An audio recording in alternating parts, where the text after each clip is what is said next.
anak ni Denden, siya kasi apo ko ni Inang Rosing, ni Tatang Sebastian. Ating aldaw to remember Inang and Tatang kini Inang, iti nag-aruga kanyak since I was 8 months old. Kasi ni Mama Kekit, napan nagtrabaho dyan abroad. So, ni Tatang, kiniinang, pero iti pinagtrabaho, dalang ini tatlo lang, maitaguyod daje pamilyada. Ginigat iti biyag ni Idi, inang, apa naglaklak ko, nakaungot ni Inang, kanyak, sobra. Tikilina nga ikat, boyfriend file lang Idi. Malagit ko 7 years old na sa Idi, madida mabalik kay tako ng Colberhil ide.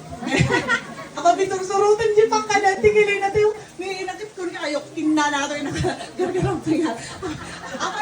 Ako niya magkiyapapa ni Jay, handa pa yung nagkaskasak. Awang pa iti ko ang tanin nga pagbayad, iti ko ito ay sikal iti nga, kapag kami di pangka. Sabi na lang mo na.